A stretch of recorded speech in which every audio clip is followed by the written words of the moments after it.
G'day, I'm Gary Morgan, CEO of the Bushfire CRC. I'd like to thank everyone for their participation and for attending today's forum. As many here are aware, the Bushfire CRC was formed over a decade ago and brings together all fire agencies, all research agencies and a wide range of partnering agencies from Australia and New Zealand. Our mandate has been to develop a research framework that improves the effectiveness of the bushfire management agencies and increases the self-sufficiency of communities managing bushfire risk. I'm proud of the advances we've made in our knowledge and attitudes to evidence-based decision-making over the past 10 years and the cultural changes that have been achieved during that time. Bushfire CRC has a duty to ensure that the findings of our research are widely available to our partners and the wider community. Today is the first of a series of 10 forums over the coming months, which will communicate the research outcomes to our partners and the broader public while providing a basis for future progress. It is a key aspect of the final exciting phase of your Bushfire CRC that we look forward to everyone being part of it. Your participation in these forums is an essential first step to the research being utilised and taken up in all its various forms. Your contribution will be crucial to the success of this venture, and I encourage you all to be interactive with your questions and be part of the discussions here today.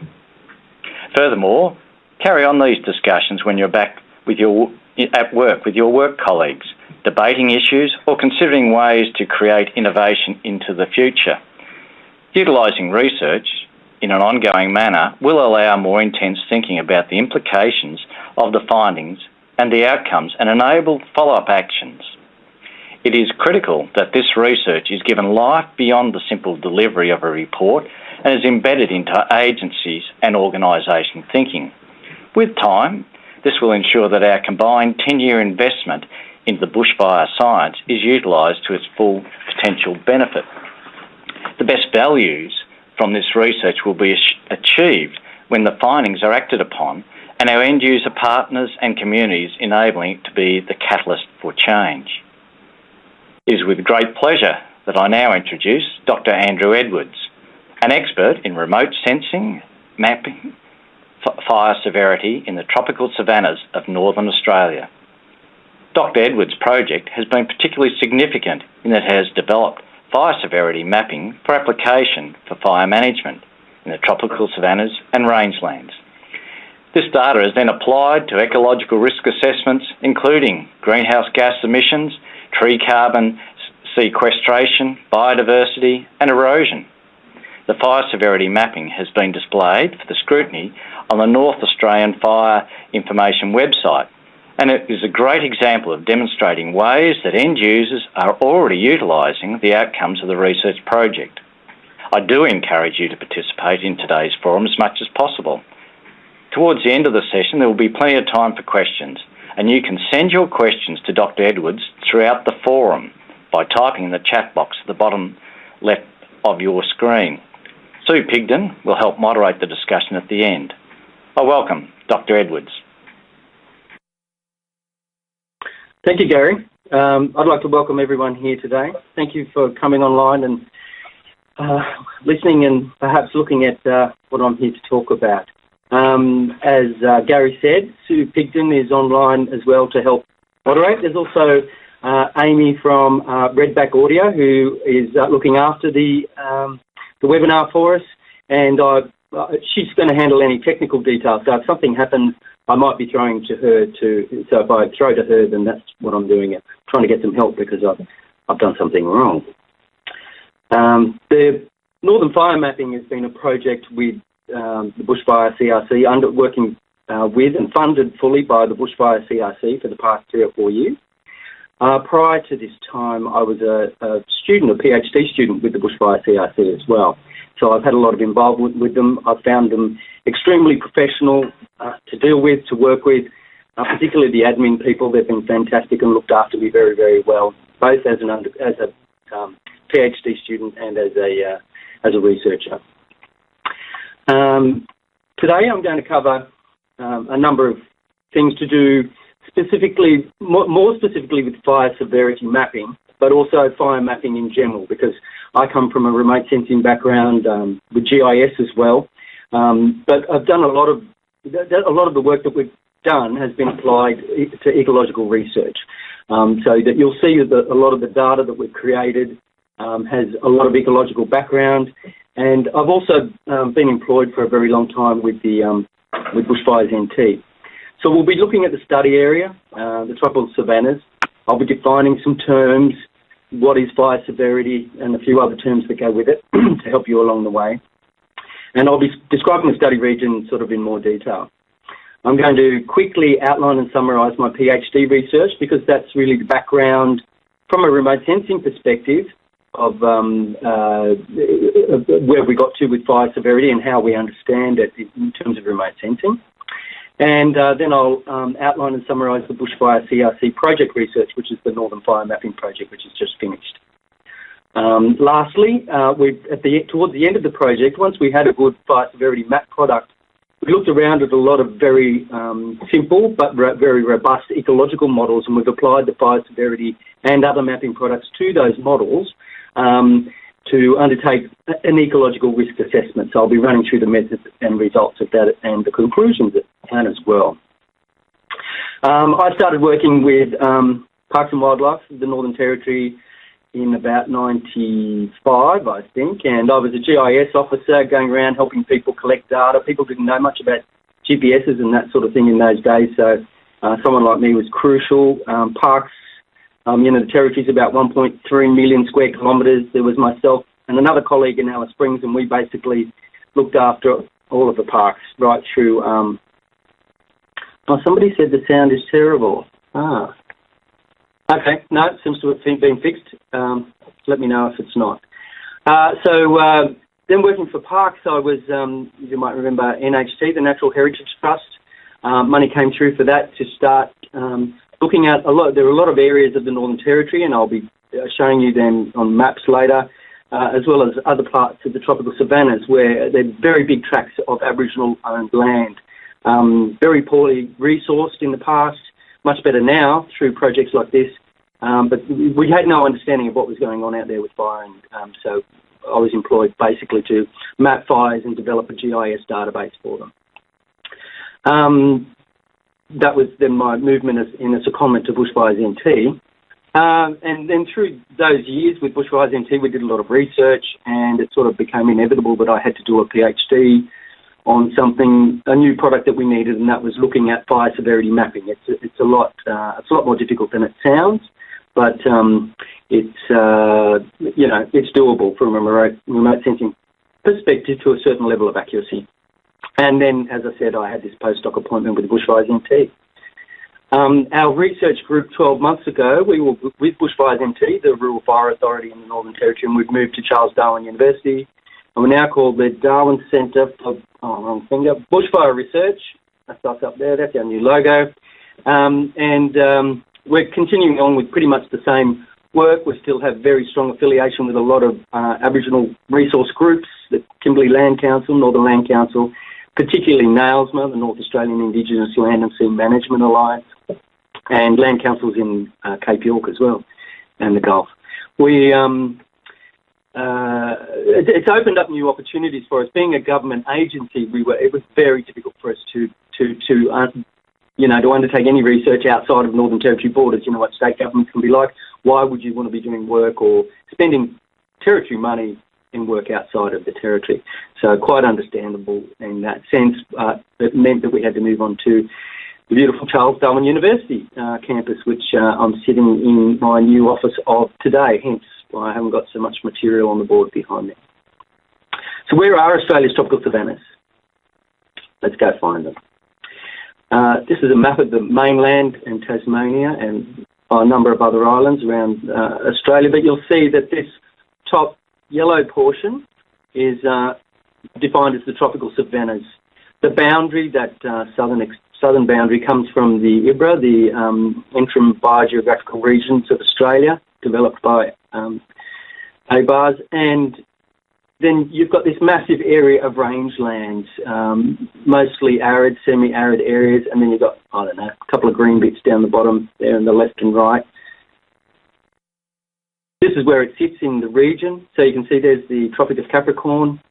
I live up here in Darwin. A lot of our research is not only focused in Australia's tropical savannas, but over here that's East Timor, West Timor, Flores and Sumba, some islands of Indonesia that are very similar in habitat, very similar issues, a lot more poverty than we deal with, obviously, but, we've got some neighbours over there and some neighbours over here in New Guinea, lots of people that we'll be working with generally in the region.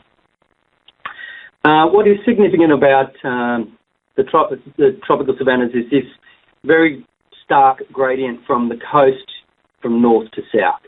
So you'll see here this is a region of significance, and I'm pointing this map out early because this will come into play later with some analysis that we've done. This boundary here is a 1,000 millimetre mean annual rainfall boundary developed from Met Bureau data by my colleague Cameron Yates. And then this further boundary down here is a new savanna burning methodology that's being put in place where data for fuels that describe the fuels that exist in these habitats is most similar. As I was describing with rainfall, you can see it's very significantly bimodal. It's very little rain in the dry season and over 90% of the rain occurring in the wet season. So you get this real fire season up here. We divide the dry season up into the early and the late dry season. Generally for some sort of scientific purposes, this line is hard and fast, but obviously it's not. It's much more fluid from year to year. As you know, when the wet season, for instance, hasn't quite just finished up here yet, and in other years it can be finished in early April, so people will start a lot of their prescribed burning in April rather than we're only just getting it going now, and I'll show you some maps later of what's going on. What is very important is this region. It's in the middle of, let me just see if I can go back a couple. Oh, no. So this area here in the middle of the top end is where I'm referring to in that next slide. So here you can see it's very highly topographic. This is a map of slope. So where there is little or no slope is white right through to where there is like nearly 90 degrees or cliffs, like along here in the escarpment. This is known as the Arnhem Land Escarpment. This is Kakadu National Park, 20,000 square kilometres. Nipmuc National Park, another 3,000. And then you've got this area here known as West Arnhem Land, or referred to as West Arnhem Land. There's been a lot of research that we have done in that area, and it's highly significant, and I'll show you why in a bit later. This is a photo of it from a helicopter looking from north to south down one of those escarpment edges, the cliffs. You can see these very dense jungles all through the very, very rough topography. Down here in the lowlands, you've got your typical eucalypt woodland. And then up on the escarpment, more to the west, you've got these woodlands and open forests. And this is how we like to see them burnt. This is prescribed burning. You can see that little triangle there. That's one of our plots. We were burning it. This is data we've collected from a low severity fire moving through that area. And this is what it looks like. You can see that the canopy is still completely intact. There would not be a scorched leaf in the upper canopy at all. The understory is all taken out and stops fires from being carried later in the season. Now, why has it been so important for us to undertake all this fire research? This is a map out of the State of the Environment report from 1996. Many people have seen this. I've shown this many times. This was the common understanding of the extent of fire throughout Australia at that time, and obviously it affected government policy. We saw this, and colleagues of mine saw this, and we had started to undertake during that period, and this is just when I'd sort of come on board with all this, to do mapping from fairly coarse resolution satellite imagery. A colleague of mine, Grant Allen, based in Alice Springs, had started this he was working with parks at the time, for the different parks, and then for the Bushfire's NT regional control fire officers. And then sort of everybody got wind of it, and these maps were, in high demand. This is, just coming back, there's that, this is what fire frequency looked like. You can see that obviously a lot of the knowledge was from the southeast and southwest of Australia. This is the sort of frequency people were experiencing with fire, but I would say what was happening up here was the knowledge was probably poorer. And you can see here we're looking at very low frequencies of fire potentially, was the expectation. This is the reality. This is mapping for about a 15-year period in the north. You can see very high frequencies of fire here. That's just the western border of Kakadu, around Darwin, the western side of the Cape, all up here in the Mitchell Plateau, in the Kimberley. You know, this is all amazing country, beautiful country. This is where all our, you know, jewels in the crown as far as biodiversity live, up in all these beautiful sandstone areas, and particularly here in West Arnhem Land as far as the territory is concerned. So obviously there was a need from land and fire managers for fire maps. At first it was very simple, where is the fire now? And then it became more complicated from people with their questions. Where have the fires been this year? And where have they been the last few years? And where is the fuel? So these are questions that we've been asked over, you know, that have been developed and that were asked at that time. People wanted to undertake and improve fire management, but were not able. We developed a thing called the North Australia Fire Information. At the time, there was a thing called the Tropical Savannas CRC that existed. A colleague of mine, Peter Jacklin, who's now working with us at the Darwin Centre for Bushfire Research. And Peter really ran with this whole idea and developed this dynamic website from data that we created when we were in bushfires, research of bushfires indeed. He was instrumental. This is what it looked like just prior to becoming NAFI. So I used to make these hotspot maps. So I'd download a text file that I pulled off a website from Landgate in Perth, create a shape file, throw that into a map, update the map, and then create these little hot links in a Word document that Peter Jacklin would then throw into a folder, and people could go to this address here and click on and get their map. So you can see it was pretty rudimentary and very, very time-consuming for us every day. And this is what the maps looked like. You can see they were pretty useful to people. So I used to colour the more recent hotspots in red, and that's sort of become a thing that's stuck, I think. And the different months are coloured so that you can see how the distribution of fires seasonally, because that's very important in terms of the type of fire that occurs. We then went from the hotspot, just using the hotspots, to actually acquiring MODIS satellite imagery and mapping the fires. So you can see it was about this, MODIS started in about 1999 and 2000, and we started mapping in about that period, and we're able to put these fire maps up here. So this is Arnhem Land, that's Kakadu there to the west. You can see there's some pretty significant and big fires that occur there all the time. So it became quite... Now I'm going to try this new thing. I'm going to go to the other monitor and take you to NAFI. Let's see if this works. So this is new for me, I'm sorry. And I think no applications. Oh, hang on, it's coming up. Here we go. Is it up there yet for you people, or have I clicked the wrong monitor? I'm going to go to monitor 2. Yeah, I just wanted to show you NAFI. This might be a bit slow trying to load it through this program. It's not.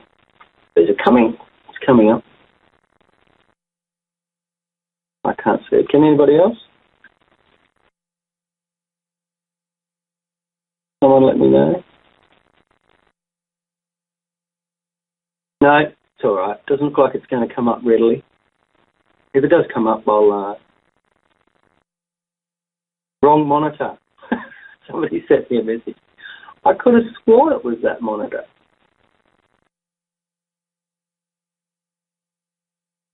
Small in middle screen, someone said. Oh, thank you, Cameron.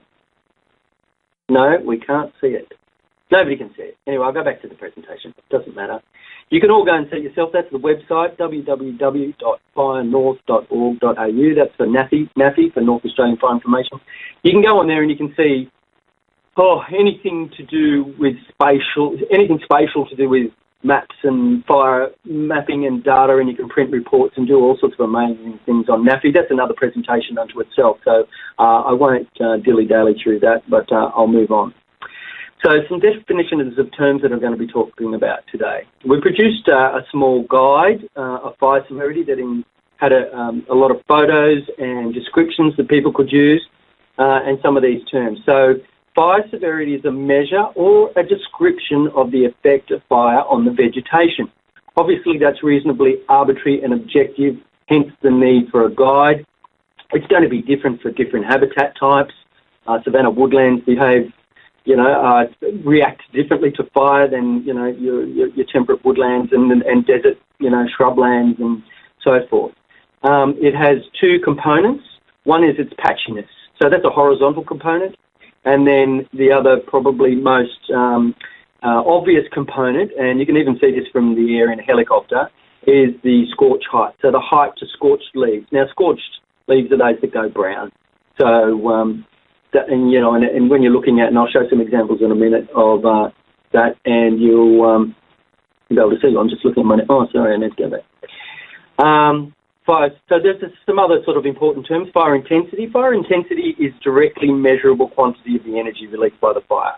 And we've used Byram's line intensity, which is a measurement of the kilowatts or the energy released on a linear meter. And unlike fire intensity, fire severity can vary based on its ecosystem and community, as I said. This fire continuum that we've established just demonstrates graphically here how the terminology works and relates. A lot of people interchange the terms fire and burn severity. I wanted to set them up and let you know what I'm talking about when I'm talking about them. You can use them as you like, but that's how I'm going to be using them. So this is the booklet that we came up with, the fire severity categories for the tropical savanna woodlands. The lowest class of fire effect is a small patchy fire.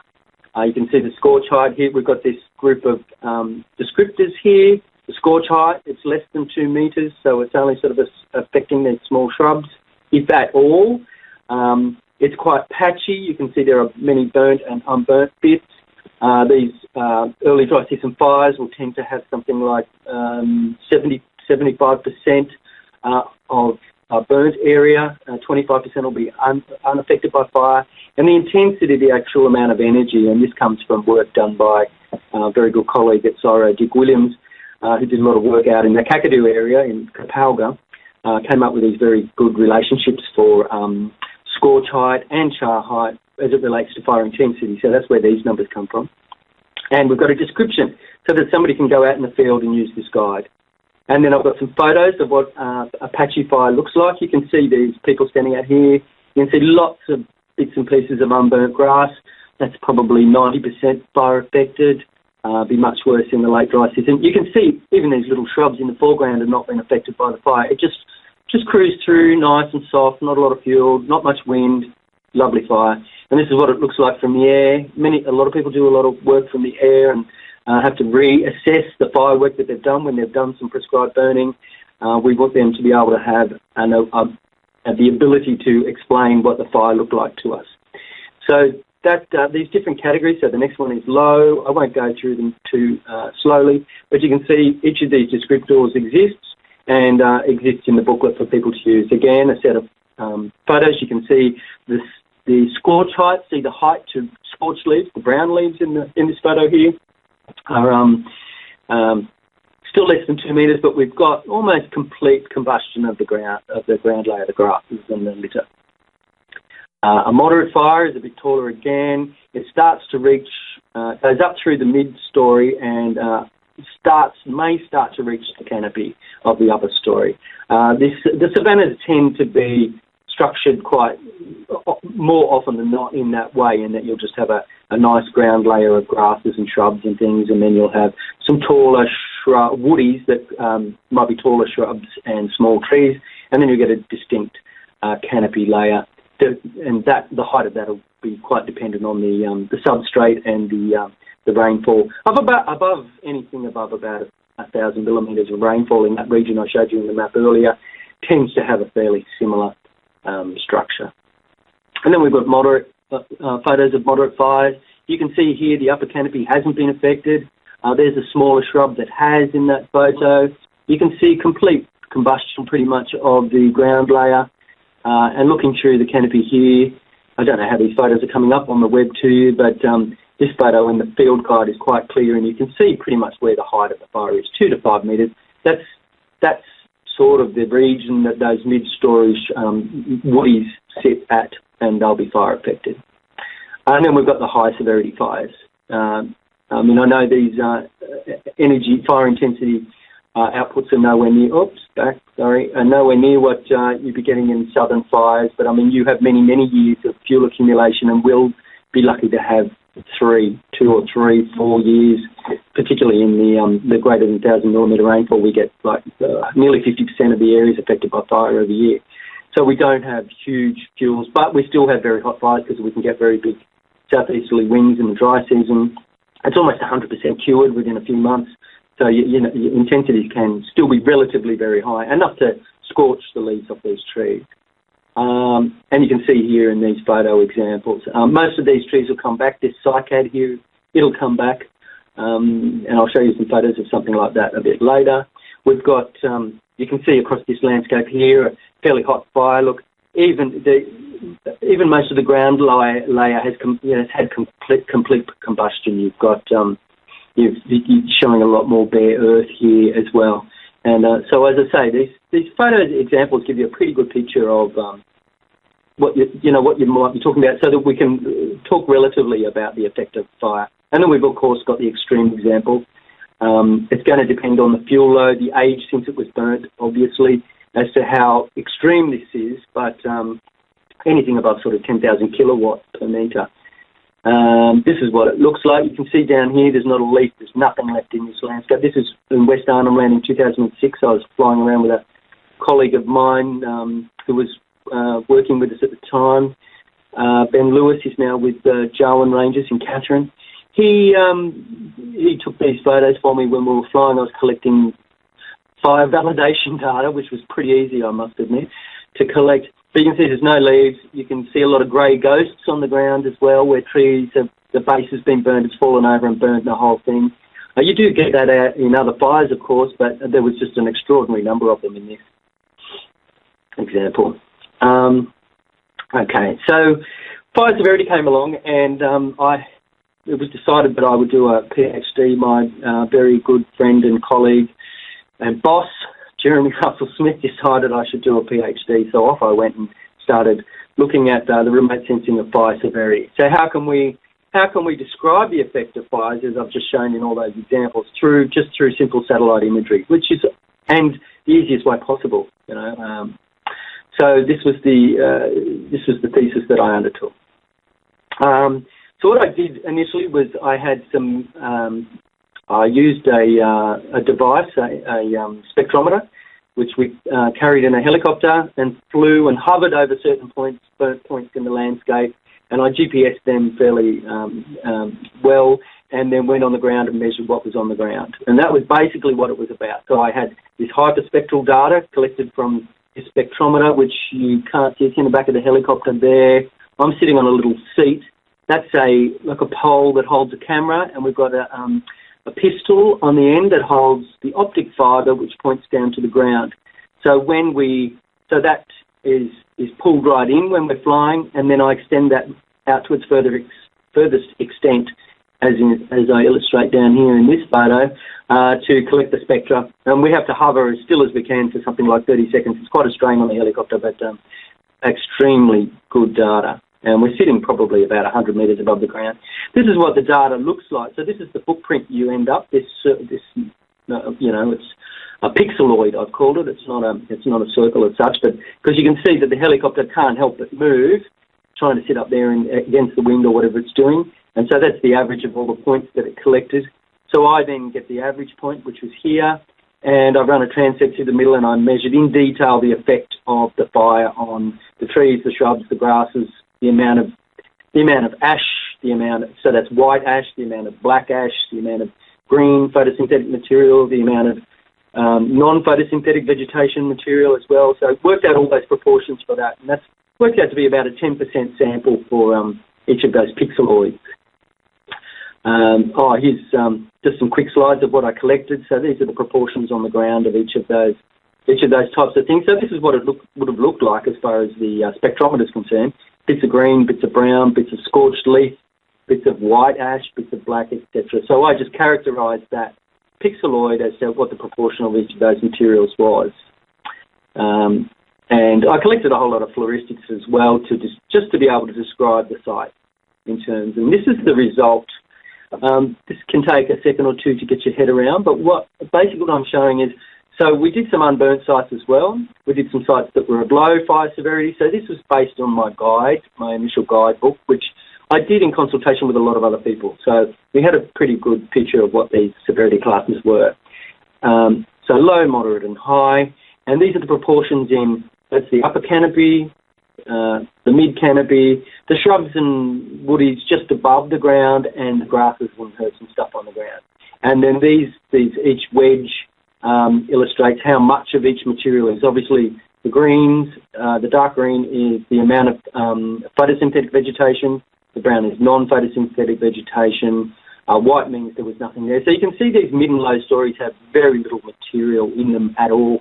Most of the material is sitting in the ground layer, and it's sitting in the upper canopy, which is fairly important. And as it did some sort of assessment of how the sites were grouped, and they were nice, normally distributed populations. Now, this slide is really interesting. This is remote sensing. This is like the holy grail of remote sensing. This is our chemical chart. So if you look here, there's quite a lot of information in here, but these coloured lines that are drawn along here are the amount of reflectance in the electromagnetic spectrum. So we're looking through here. So this is blue light, green light, red light, some near-infrared light, a bit more near-infrared, and then this area is called the shortwave infrared. So this is the visible part of the spectrum, and these red bands refer to what the MODIS satellite sees. So this is the red one's called band 1, and the near-infrared one's called band 2, because these two make up a thing called the vegetation indices, and they're really important for remote sensors. Blue and green are called 3 and 4. Then this other near-infrared is 5, and then the two shortwave infrared are 6 and 7. The blue ones, the blue boxes, illustrate where Landsat looks, where its bands are. So you can see it actually doesn't look as discreetly as MODIS does, and it doesn't have as many bands, even though it's much higher resolution. Now, what's also really important is I held the spectrometer over certain habitats, burnt and unburned habitats, but we also hovered over some scorched trees and some unscorched trees, like right over the top of them, so we could get a picture, well, literally a picture of the spectra of what's there. So you can see with this unburnt woodland, we've got a lot more, down here in the visible spectrum, there's not a lot of discrimination, although there's more red reflectance than anything else. But near-infrared in vegetation reflects really highly. So what this is showing is that the unburnt woodland and the unscorched tree, it was an unscorched tree in a scorched area, so it was still affected partly by, the understory was taken out. But there, when anything has been burnt, you can see that the near-infrared drops markedly. That's, less than half of what was there before. So that's your photosynthetic vegetation. Similarly here, there's discrimination going on. So what we're trying to do with remote sensing was trying to find where certain things are affected in these different parts of the spectrum, and how we can make up indices and do some fancy statistics maybe to pull things apart. And this is obviously what I've set out to do with this stuff. So here we have how much reflectance is. So again, there's no units written here, but this is on this vertical axis is the amount of reflectance. So the proportion of light that comes from the sun that hits something on the ground and is bounced back up to my sensor or a satellite sensor. So you can see here, this is our red and near-infrared, and there's not much difference between unburnt and high severity fires in that part of the spectrum. But then in other parts of the spectrum, you can see there is clear discrimination. So I can use this information and information from other comparisons, so unburnt versus low severity. You can see there's nice discrimination here in band 5. Not much. So then this is our NDVI, so that's using those two bands, but once you sort of combine them mathematically in a clever way and normalise them, you do get discrimination. So you can see there's discrimination between moderate and high fires using NDVI, but no discrimination between low and moderate fires. So there's a problem there. NDVI is something we would want to be using because the 250 metre bands of MODIS are much higher in resolution. So what did I find out? After all of that 3 years of work and, lots of measuring and flying around in a helicopter a few times and months and months and months of sitting around trying to analyse all those data statistically and what did we end up with? And I found out some clear things. If I just want to characterise severe versus non-severe, so let's just say canopy affected and non-canopy affected fires, then we've that normalised burn ratio, which is another ratio using, can I show you? The normalised burn ratio uses the near infrared, so that's MODIS band 4, with this MODIS band 7 here. Here's the result. So you can see unburnt versus high severity, there's clear distinction. Unburnt versus low, some distinction. But medium versus high, quite a lot of distinction. But low versus moderate, not much distinction. So you can see I probably need some sort of combination of indices. What was really good, if I wanted to get a higher level of classification, so pull out low, moderate and high, was this MODIS channel 6. The problem with MODIS channel 6 is that it's not, it doesn't function properly on one of the two satellites that carry MODIS, the Aqua afternoon path satellite. So that makes it really hard if you want to automate something a bit later. So I had to look at alternatives, and what I found was this combination of bands 2, that was our near infrared, and the two shortwave infrared bands as well. Sorry, there was a message popped up. I was just wondering if somebody had said something to me. Now, on the ground, so a lot of the ground data. Now, these were interesting things because some literature does suggest that the amount of charred material that's sitting on the ground indicates how severe the fire was. I didn't find anything like that. Charred material had absolutely nothing to do with how severe the fire was. And similarly, the amount of just green material, so photosynthetic vegetation, the amount that occurred in a plot, again, was not related to fire severity. What did indicate the fire severity, just through ground measurements, I'm talking about still, is the amount of white ash.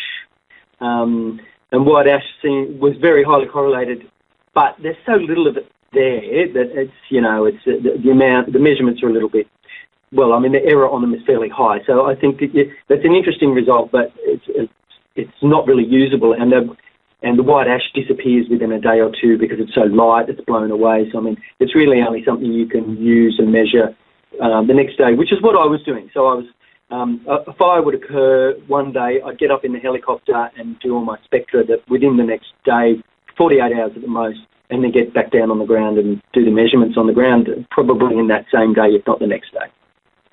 So I was able to measure the white ash material, but even within 24, 48 hours, it wasn't always apparent that what I was measuring was what was there initially.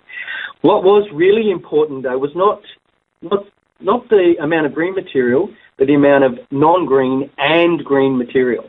So how much non-photosynthetic and photosynthetic vegetation was there in total, and then how much of that got scorched. So not just the green going to brown, but the green and the, non-photosynthetic, all going to being affected by the fire. That indicated how severe the fire was. It was pretty useful. So I applied that to some mapping, subset area that I got out of Kakadu National Park. That's Jabiru, which is a township in the sort of northeast of the park, and mapped some of the fires.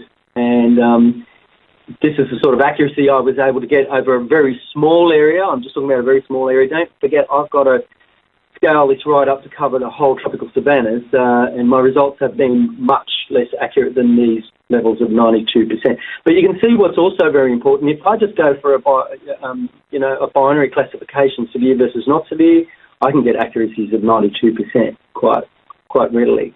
That has dropped now to probably 75% or 75% across the savannas. But that's improving as I collect more data.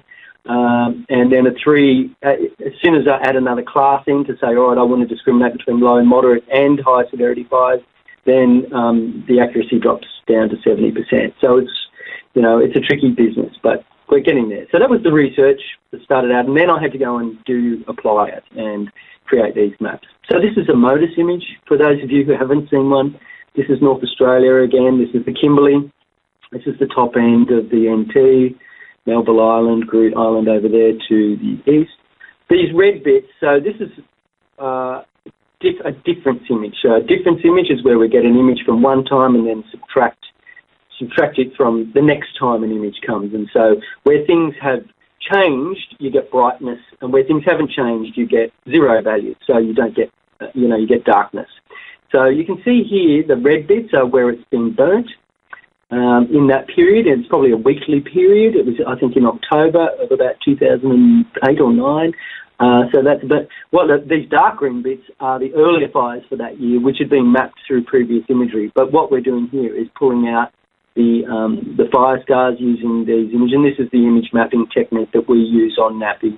My colleagues Rowan Fisher, who's based here at on Casuarina campus at Charles Darwin University, and Aidan, who's over in Cairns, who does the mapping for Queensland, and I think he's doing north of South Australia at the moment. So we're covering pretty big areas. So the project had sort of three phases to it. The first was to collect a lot of calibration data to get a good model, and then to collect data to validate the model in the following year, and I've continued that, so that as I collect validation data in year 2, that got combined with the calibration data from year 1, and then in the third year, that was the validation data for that combined calibration data set, and so on through time, so I can build this immense empirical modeled data set to be able to improve the mapping of fire severity. And then last was this risk assessment analysis that we undertook using those data. So as I said, collected a lot of data, tons and tons, and I haven't got a map. No, it'll come up, sorry, in a couple of slides probably. I've just lost my train of thought. Now, there were some issues that came up from all of this that have come out very importantly, and for anybody undertaking this type of empirical model development is the period of applicability. Now, I showed you in my thesis work that I was collecting data from a helicopter within 24 hours of when the area was affected by fire, and then collecting data on the ground within another day or two. So that was my period when all of my modelling and all of my assessment applied to. What wasn't so clear at the time, and did become clearer throughout my thesis, was that this period of applicability is extremely important, because we have these unbelievable changes, and I'll show you some photos in a moment, that are very, very fast. Fire scars in the north can disappear within 2 or 3 months. In a desert in central Australia, I've looked at imagery that's 10 and 15 years old, and you can still see the fire scars. You can still see the patterns of them across the landscape. In the tropical north, they're gone. But one wet season and they're gone. There's almost no demonstration of them in the satellite imagery. You can get on the ground and kick the dirt around and probably work out it got burnt 1 or 2 years ago. But, to the untrained eye, people would not know how long it's been since a place got burnt. The other thing that was very important that we had to do was we had to make these fire severity map algorithms very simple, because we were going to be automating it, and it had to be automated. But because it was automated, the algorithm had to be simple, because it had to be computationally simple, because it had to cover a very large area and huge numbers of data sets, and on a sort of near daily basis, which limits your capacity. We haven't got huge supercomputers or anything here at Charles Darwin University, let me tell you. So, simplicity was very much the key, and as it is and should be for most modelling, I think. The imagery and the processing had to be cheap. So the imagery is the MODIS imagery I've been talking about.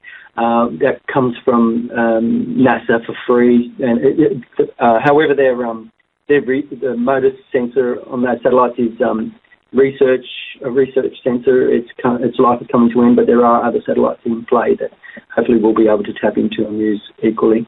The maps have to be produced in a fairly timely manner. People are going to NAFI on a daily basis to see if areas have been burnt. We have people undertaking prescribed burning across all of North Australia, and they'll ring you up the next day and say, why aren't my hotspots on NAFI today? You know, I did a lot of burning yesterday.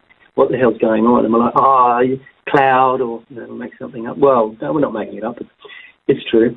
And the other thing that's really important was the classification had to be appropriate. So that classification scheme that I outlined earlier is good, but as I've also demonstrated, you can get much better accuracy in the classification by using a simple classification. So, I mean, that's a trade-off that you've got to make as well. That issue that I described, the period of applicability, where I undertook measurements in my thesis in the first couple of days.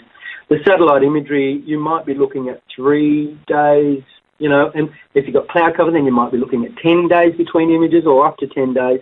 And these examples here quite clearly demonstrate the difference. This is the photo I showed earlier. So you can see the scorched leaves and you can see the cycad, and that's what's left of it. This, the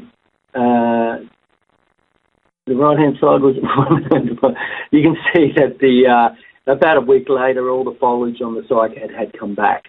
And a lot of these trees had resprouted as well. I mean, it was fairly early in the season, so water availability was still high, so they were able to come back pretty quickly. And that's a really big issue for remote sensing. Then we've got this period, this set of photos here. I had this bucket out here because I was measuring leaf fall. You can see, you look over here, 11 days later, look at the amount of leaf fall. That completely changes the albedo in the satellite imagery and the amount of reflectance. So you go from complete black to complete white within a week. So you can see that if you're developing an algorithm based on something that happened while it was black, and then you get an image when it is white, well, your answer's going to be wrong. So these sorts of things these restrictions have to be placed on the algorithm to be able to make it worthwhile or accurate. So by 2013, after a lot of calibration and validation data collection, I was able to produce this map with the help of a lot of automated processing from my colleague Stefan Meyer here at Charles Darwin University. And you can see that we were getting pretty high accuracies in the early dry season, strangely enough, which is usually harder to map from a normal fire mapping perspective. The early dry season fires, they're smaller, they're patchier, they're usually much harder to get good accuracy. And the late dry season fires, Blind Freddy can map those with a crayon there. They're just big scars across the landscape. It's really easy. But I was finding that the accuracy of the fire severity, describing the fire effect or the differences in, the fire effect, was much harder to do. And I can show you that a bit later. So in all, in a year, I was still looking at about 71% accuracy. Quite reasonable and indicative, but maybe not good enough and needs improvement. So here's some examples. So this is my binary classification, not severe versus severe fires. The severe fires are these dark red bits. And you can see up here that in actual fact, if you could zoom in, which we can't, you would see that a lot of this big patchy fire, although it looks dark, is mostly non-severe. So what's happening is the canopy's not being affected in much of these fires. This is the Gulf of Carpentaria. So that's just over here, that's the NT Queensland border.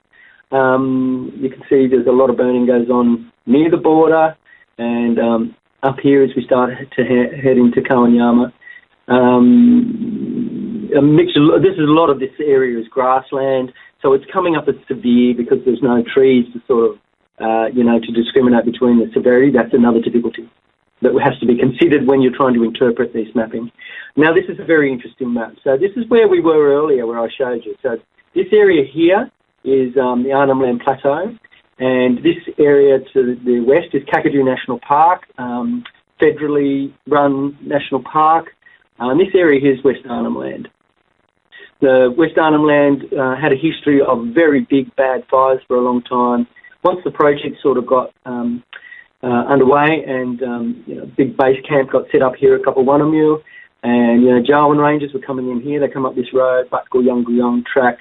It's like a goat track, but people travel up there every year and do all this nice burning and use this area here as a bit of as a break. And you can see that the proportion of non-severe fires is very, very high here compared to what's going on in Kakadu for lots and lots of reasons. but it's a very interesting thing to be comparing. Down here, this is what's called the savanna region of the Northern Territory. So that's the top end. This is the savanna belt. That's the township of Katherine, probably biggest town in the region. Borroloola over here, and that's the Stewart Highway down the guts there. So you can see that when we get into these areas, as you know, so the rainfall decreases down here. We're probably in the 1,000 to 600 millimetre belt here, and many more of the fires are more intense. And that's some analysis that's also come to light from a colleague, Dr. Sophia Oliveira. She's just looked at FRP, which is the fire radiated power. So that's a direct measurement of intensity from satellite of the actual fire burning. And her data demonstrate that you get many more intense fires in these more open woodlands. And you can see that that's the case. And that's probably because they burn much less often. I think the annual proportion burns, around about the 20%, and up here it's about 50%. So fuel is accumulating. You're getting a lot more fuel accumulation, so when it does get burnt, it's hotter. And that seems to be that's a simple explanation. So you can see there are many more severe fires happening down in this region. This is a lot of the waypoint data that I collected. So you can see I went all over the shop, right across the savannas every year. You can see I've done big transects in the Kimberley in 2012, 2013, a big aerial transect, and 2011 I did a lot of work out here out of Kununurra, Wyndham Way. And then similarly in the top end, a lot of my work's been around Kakadu, so I get the opportunity to collect a lot of data around here and out into Arnhem Land, down here in what's called the Victoria River District of the Northern Territory, and down in the Gulf region, my colleagues Cameron and Jay and Mark Desailly have all done a lot of work down here with indigenous groups, and that has given us the opportunity to collect a lot of data here. We do work with people in the Cape, so we've been able to collect data over here. So these are many, many, many hundreds of kilometres of data. But another interesting interpretation we've been able to make of these data is that because I'm measuring a point on the ground that directly describes the fire severity, we can describe what the proportion of each of these classes is before we even do the mapping. So even though we might have inaccuracies in the mapping, these points are, I'm going to say they're nearly 100% accurate. Other people would disagree, but I think they're pretty good. And you can see here that in the distribution of low, moderate and high severity fires in each of the seasons. So EDS is the early dry season, the late dry season, LDS, and the total for the year. So you can see this distribution that there's many, but not as many as you think, fewer low severity fires, moderate and high in the early dry season. But in the late dry season, you've got 42% of fires are high. This is for the lower rainfall region, less than 1,000 millimetres, that savanna belt. But that's right across the tropical savannas from Broome right across to Cairns. So then I was able to undertake this risk assessment using all of these different fire data. The tropical savannas appear pretty much intact to a lot of people, and you would think things are travelling very well biologically, ecologically, but there's been a lot of research for my colleagues in biodiversity here in the NT, John Wanowski's group, Alaric Fisher, and they're finding major declines in small mammal numbers. Particularly, a lot of the data come from Kakadu, but from right across the top end, we're finding these crashes in there, and a lot of the blame has been laid at the feet of fire, but there are a lot of other vectors. There's a lot of feral animals and rats and things introducing diseases, and a lot of cats now, and cat seems to be the big problem. There's a lot of people doing a lot of interesting work on that, not only my colleagues at Biodiversity, but Australian Wildlife Conservancy in the Kimberley, but also in the top end, collecting a lot of data. Here's some examples. For instance, here's a beautiful little thing called Conilurus. It's a rabbit-eared rat, gorgeous little native rodent, has a home range of less than a hectare. So, I mean, if you burn out, like that extreme fire that I showed you before, if you burn that out, this guy's got nowhere to live, nothing to eat, and nowhere to hide from anything that wants to predate upon it. And you can imagine that leads to extinction. Similarly, this gorgeous little black-footed tree rat. There's some, really lovely, very, very small home ranges, so they haven't got many opportunities when the big fires come. This guy, the rock myrtle, Regelia, you can see in this lower photo that it's only sitting here out in the rocks. There's absolutely no fuel around it for the fire to get to it. If there was, then it would be gone as well, because it's what's known as a long maturing obligate cedar. It takes up to a lot of what Jeremy's work out here in this area, Jeremy Russell Smith, suggests that it takes more than 6 years for one of these guys to grow up and produce new seed. So if you have an inter-fire interval of less than 6 years, it's extinct. Similarly with cypress pine, I know cypress pine is common in many parts, but in the top end it's very sparse, and its decline is pretty much indicated in the change in fire regime that occurred over a fairly long period where we were having a lot more big and hot fires.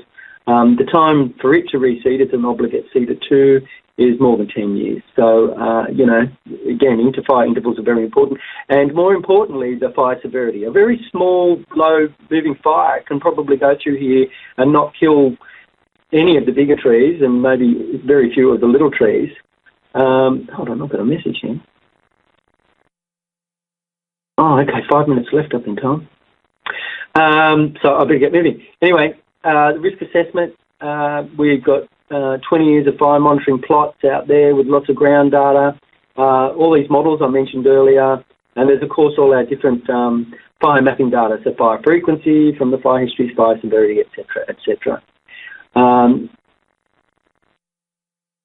So, yeah, what we then did was we looked at the models and we adjusted them to fit different scenarios. So we looked at how is fire, what is the fire history? So let's call that business as usual. That's what's been happening with fire over the past 10, 15, 20 years that we've been measuring fire with satellite. And then we looked at the influence of climate change. And we also had the West Arnhem Land example of improved fire management.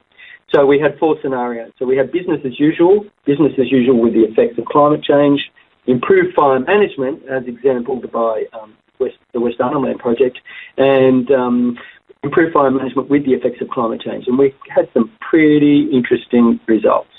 So, I mean, I was only looking at that higher rainfall area because that's where a lot of these models come from, especially the ones for greenhouse gas emissions and carbon sequestration.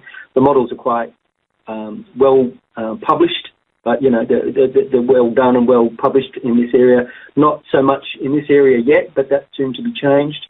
And we didn't have much data for further down.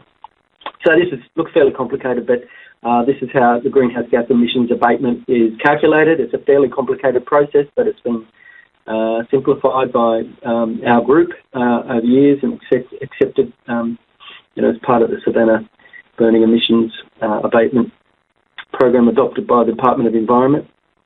Also modelling here by my colleague Brett Murphy at the University of Melbourne these days, on looking at biosequestration. Again, that was from that 20 years of fire monitoring plot data, looking at how carbon changed based on fire effects throughout that period. So you can see a fairly straightforward model there that we were able to apply to some of those fire metrics. Similarly, the fire-sensitive obligate cedar plants that I mentioned earlier, Colitis intratropica, the cypress pine, we've got a nice model for that and how it travels with different fire history, and also looking at long-maturing shrub taxa generally, so something like that Regelia that I showed earlier. And another sort of fairly important thing that can be overlooked is the soil movement. If you get very high work by Cameron Jeremy and another colleague, Brian Lynch, looked at how soil moved downslope based on how much of the ground cover had been moved. I know I've seen a lot of other people do these sorts of experiments in southern Australia, and this is the first time we had data for this ourselves. And you can see quite clearly.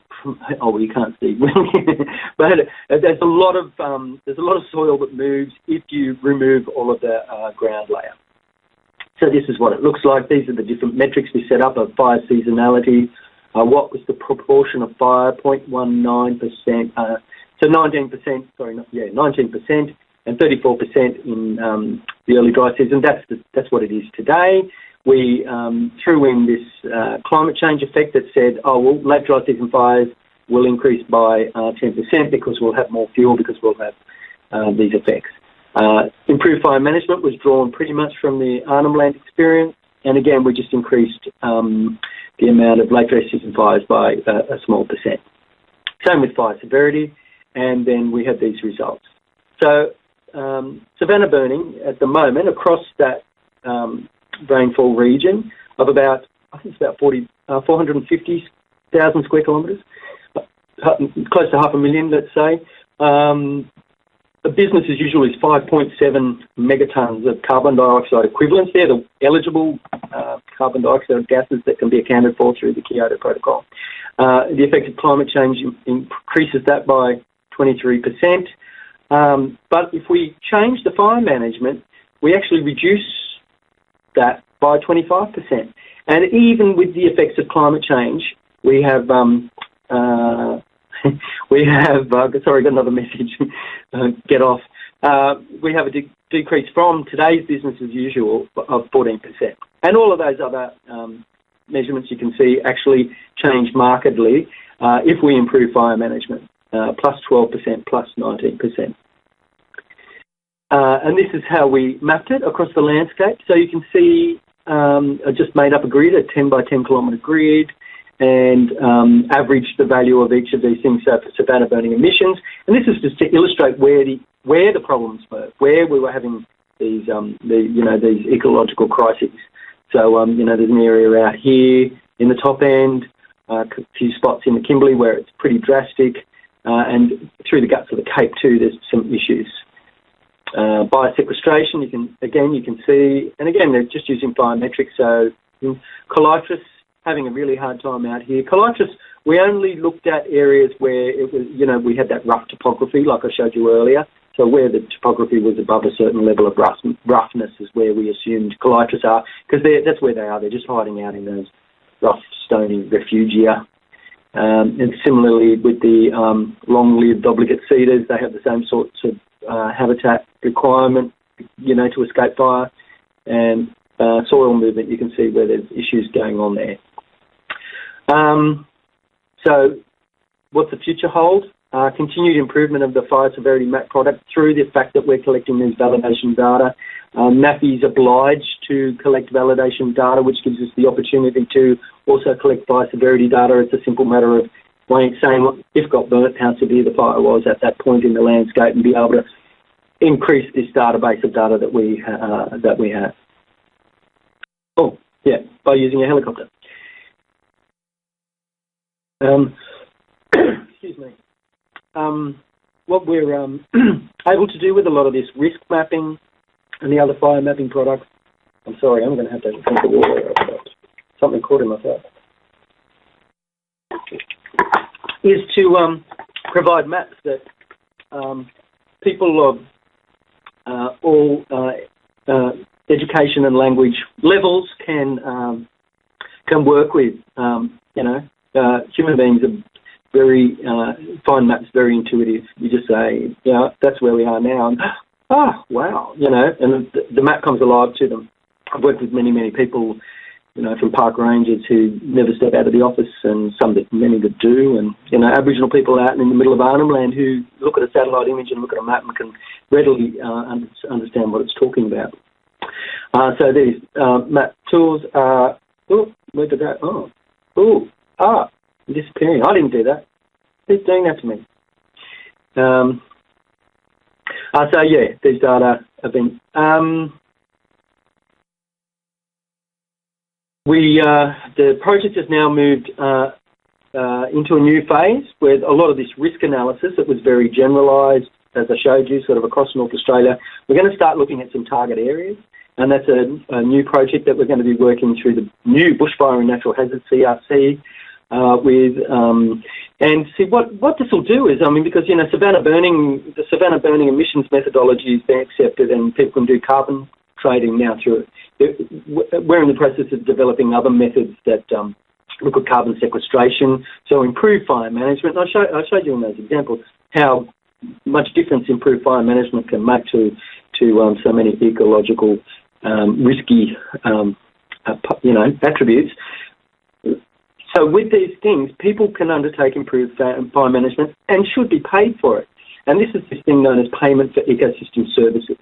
So it's going to provide people with big landscapes, which in the north is predominantly indigenous people, an opportunity to earn money managing their land properly so that the rest of us can have, intact and good landscapes. And, these guys will be able to go out in their country and do the things that they want to do for cultural reasons as much as anything else.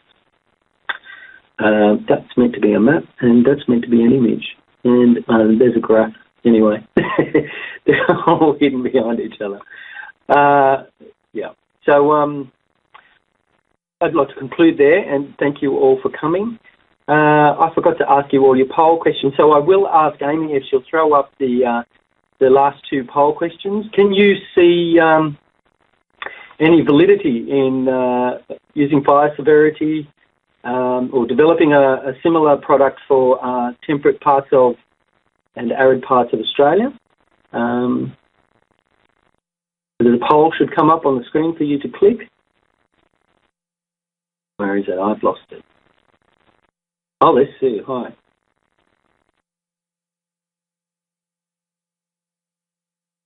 Where'd it go? I can't see the poll.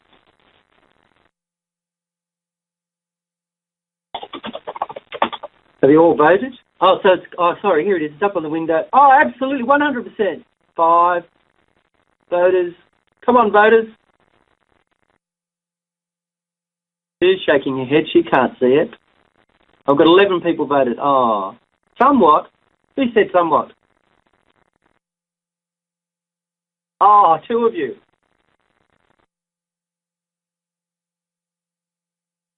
And then my other question was, before I finish up and Sue takes over, so did we get the poll results in for that poll? Okay, so 86% say absolutely. They need fire severity mapping too. Great. Well, you better pay some researchers to go and make it for you. Where are we up to? Can we do poll number 5, please, Amy?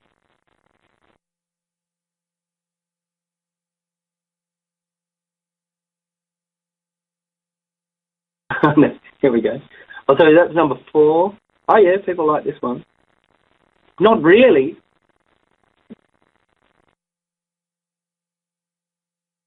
Someone said not really. You don't want to know how hot the fire was.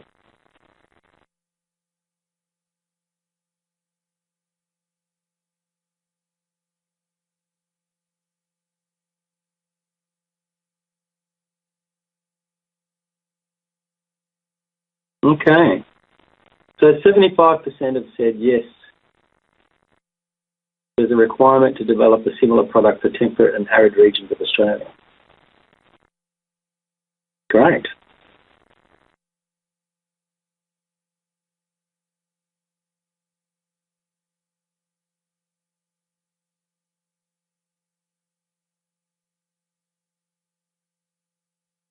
All right, and what about poll number 5? Okay, can everyone hear me now, Andrew? Maybe you could nod your head. I can see you. Okay, excellent. We don't have much time left, unfortunately, for questions, but that was very interesting, Andrew, and I was going to ask if I could have your frequent flyer points until you said that you were riding around in a helicopter.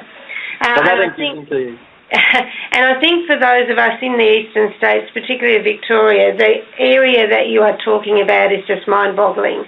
And the diversity of the terrain within that is significant as well. I was going to ask, at a very high level myself, what kind of policy considerations would you like to see? Because obviously your work's broken new ground in some ways. You've provided evidence that just didn't exist. That's right. Yeah. I think it has started to make quite a bit of difference. I mean, the problem is probably the human impact is a lot higher from fire in southern parts of Australia where, where you guys have a fire down in Victoria and New South Wales, and it just impacts so many more people. We have, as I've illustrated, we have, tons more fires per year and tons more fuel and greenhouse gas emissions. We're talking about crazy, crazy numbers compared to anywhere else in the country, but it just doesn't impact on people. So I think, I think that the thing that this research is going to do mostly is highlight that to people. And also, if we can move it into, we're starting to move it into the area of carbon and other payments for ecosystem services, so that I think the main thing is that the landscapes get managed well, and if we can make it economic to do so, and make it economic for traditional owners or indigenous people to be managing their landscapes really well and make it easy for them, make it more accessible for them to do so, then I think that's where policy needs to go. Great. I did see that a couple of people were typing, but I haven't seen their questions come through yet. Just as a reminder, in 2 days' time, it normally takes 2 days, 48 hours, your presentation, your webinar, Andrew, will be up on the Bushfire CRC and the AFAC websites. If people want to go back and particularly look at any of that mapping and some of the modelling that you had within your presentation. A couple of queries, mostly great, thanks, Andrew. A couple saying the sound has not been, was not good, so we'll try and take that on board and work out. It does vary depending on how people are hooked in. And I'm not sure that there's any questions coming through that I can see now. Nathan has asked one. Many people have come back from lunch and started using the same Wi-Fi. Oh, no, I don't think that's a question for you. I think it's a technical one, Andrew. If there are no more questions, I might actually wrap up and say thank you to everyone for attending. There is a exit survey, a short one, that will come up as you leave the webinar. If you have just a minute or so to please please fill that in. We'd really appreciate your feedback. Jude has actually asked, would you expand your research out nationally? I guess if you had the funding, Andrew, is the rider on that? Yeah, sure. Yes. Of course. I mean, I think we would need to think about it in terms of once we started to get into heavier canopies, I'd imagine it would be a very different story. Being able to measure the effect underneath the canopy, I think that would be an issue that we'd have to nut out somehow. We don't have a lot of dense canopy in the north. We don't have much above 30%. It's from a remote sensing perspective, that's a lot easier. We can see the ground, we can measure the effect readily. That would be something to discuss. I'd really like to start some sort of forum with people to work out what we can do. I mean, I think it's more than I can do on my own, but we've moved into sort of the Central Australian rangelands, and we're hoping to expand it out through the rangelands. I think the southeast and the southwest and woodlands and forests are going to be another challenge. And if people are interested in working collaboratively on that, I'd be happy to offer any advice. Okay, well, a vote of thanks from everyone. I'll ask Amy, our webinar hoster, to close us down now. In regards to the top end, I think your weather's improving, so... Improving. It's always hot. Goodbye and thank you, everyone. Yeah, goodbye and thank you.